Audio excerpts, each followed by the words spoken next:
Canola School on RealAgriculture.com is brought to you by Alberta Canola Producers Commission, Sask Canola, and Manitoba Canola Growers.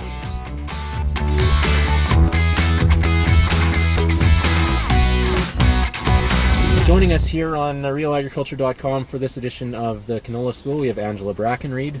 She's the agronomy specialist for the Canola Council of Canada here in southern Manitoba.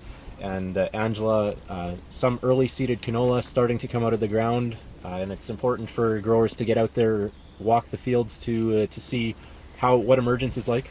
Yeah, that's right, Calvin. We really encourage growers to do that for the main reason of determining what their survivability is in that particular field.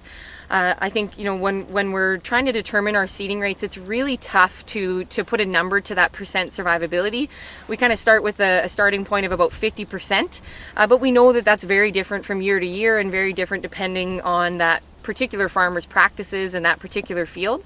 So we encourage guys to get out, let's say, about 2 to 3 weeks after seeding and put a number to that survivability.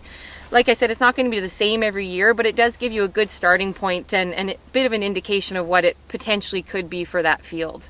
And for future years, if you haven't looked at how things went this year, you have nothing to learn, nothing to glean from it? Yeah, that's right, and nothing to base that survivability number off of, and it's really just a bit of a crapshoot if you don't know what it typically is on your farm. So the only thing that you have to go off of is 1,000 seed weight.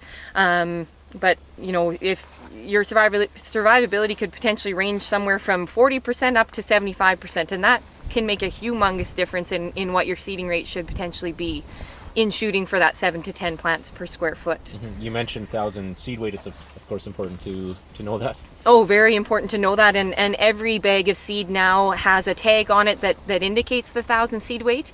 And it can vary drastically even between different lots, but certainly between varieties. We've seen 1,000 seed weights of down below 2.5 grams per thousand, upwards of 7.5 grams per thousand.